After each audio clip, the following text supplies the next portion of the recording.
The Australian game has matured wonderfully. It's now truly national and naturally multicultural. We've qualified for our second successive World Cup. The Socceroos and A-League clubs compete in Asian competitions. Matches are broadcast live on television, and Australia's very best players ply their trade in the top leagues of the world. You know, we used to watch the English First Division, now Premier League, the Serie A, and, you know, bits and pieces of the Spanish League, and you thought, well, how good would it be to play over there? And in those days, nobody really thought that any Australian footballers were good enough to play professionally at home, let alone overseas, for instance. Craig Johnson has just turned 20. In his adopted home of Middlesbrough in the north of England, the press have dubbed him the Whiz Kid Aussie, who reckons he was just an ordinary player back home in Lake Macquarie, made the Middlesbrough First Division side at 17. Nobody wanted to know about me when I was a 15-year-old school kid of average ability. Nobody wanted to pay my fare over to England. Nobody wanted to help me. These days, of course, it's astronomical. I mean, kids grow up with their parents' knowledge and approval, wanting to be professional soccer players, wanting to be the next Harry Kewell, wanting to be the next Timmy Cahill, wanting to be the next Mark Schwarzer or Lucas Neal.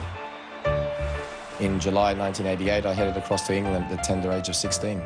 And I used to watch these players on TV, which was then the English First Division. It wasn't the Premier League as it is now today. And all of a sudden, those faces that you saw week in, week out, you were basically sharing the same dressing room with them.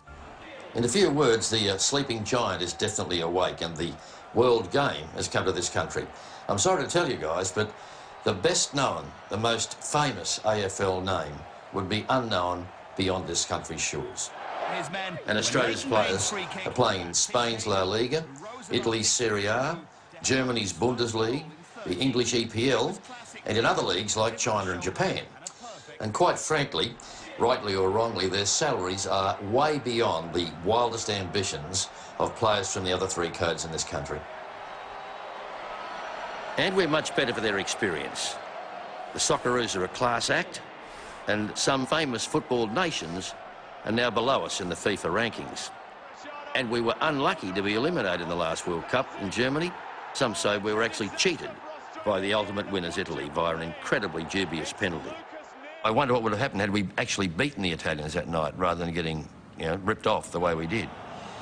I mean, who knows? It's not beyond the realm of possibility to suggest that we may have made the grand final of the World Cup. And that would have revolutionised world football, because we are still, to be honest, football third world. For a football third world country like us to get to the final of the World Cup would change the world game. Not the world game changing Australia.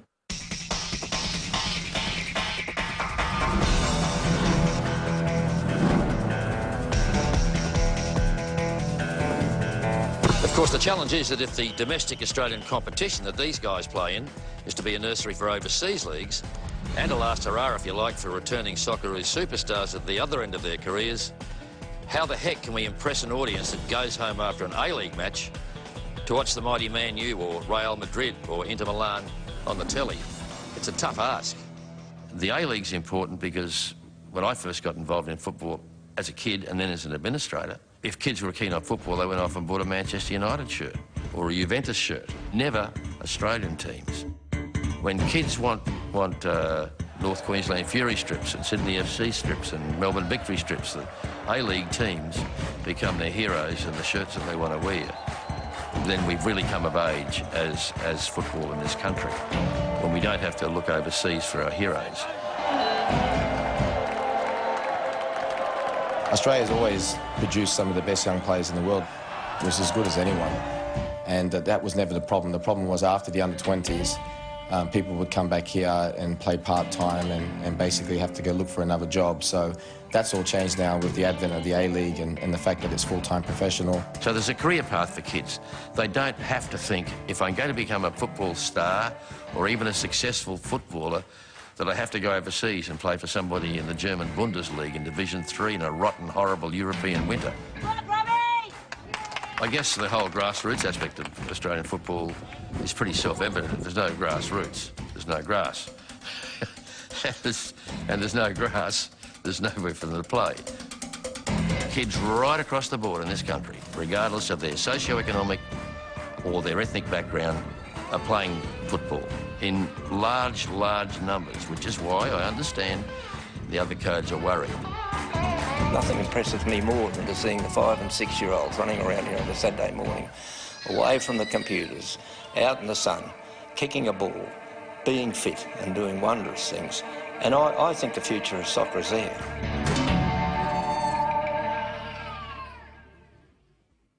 I don't know that I really understand why I feel as passionately as I do about it, except that there's a lot to be passionate about, I think. I don't know that I get quite so passionate about watching somebody churn up and down a swimming pool 50 metres at a time, which I'm sure is a wonderful athletic thing to do. I think there's a lot about football.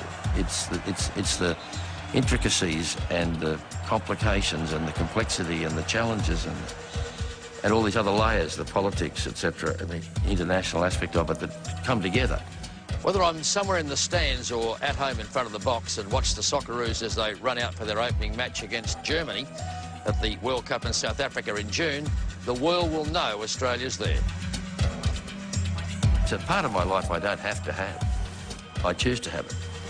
But a lot of other things I do, the world thrusts itself upon me, whether I like it or not, because of what I am and what I do as professionally. But I don't have to be a football fan. I want to be a football fan because I think it is interesting and worthwhile. Here, that night back in November 2005, in a way, we joined the world. And I felt as Australian as a Socceroo. In your dreams, George.